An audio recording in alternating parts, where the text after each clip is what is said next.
Shalom, this week's Sedra Re'eh. At the start of this week's Torah portion, Moshe commands the Jewish people to ask their questions to the Sanhedrin High Court in Jerusalem. And the Pasuk says, you must destroy all the sites at which the nations you are to dispossess worship their gods, whether on high mountains and on hills or under any tree. Tear down their altars, smash their pillars, put their sacred posts to the fire, and cut down the images of their gods, obliterating their name from that site. Do not worship your God in the like manner that they did, but look only to the site that your God will choose from all your tribes as God's habitation, to establish the divine name there. There you are to go, referring to Jerusalem. In his commentary to these verses, the Ramban wrote, the meaning of there you are to go is that you are to come from distant countries, asking, where's the road leading to the house of God? And you should say to one another, come everyone, and let us go up to the mountain of the Eternal, meaning the Temple Mount, to the house of the God of Yaakov.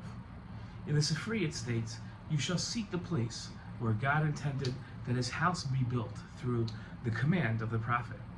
I might think that you are to wait until the prophet tells you when and where to build it. But God wrote, to God's place you shall seek, and it is there that you should come. Seek and find the place, and afterwards the prophet will tell you whether your choice is the correct one. The Ramban's lesson is that you might think you should just wait until a prophet comes to give you the answers. That is incorrect. Rather, you must go to the Temple Mount, to the Sanhedrin, and ask your questions and receive an answer. The Rambam explained the importance of the Sanhedrin in Jewish life, and he's going to say something surprising. The Sanhedrin in Jerusalem are the essence of the oral law, he wrote. They are the pillars of instruction from whom statutes and judgments issue forth for the entire Jewish people. Concerning them, the Torah promises, you shall do according to the laws which they shall instruct you. Whoever believes in Moshe and in his Torah is obligated to make all of his religious acts dependent on this court and to rely on them. Rambam continued and connected the Sanhedrin to building unity among the Jewish people. When the Sanhedrin was in session, there were never any prolonged differences of opinion among the Jewish people. Instead, if a doubt arose in a Jew's mind over any law, he would ask minor courts, and if they didn't know, he would come to the Sanhedrin and present the question.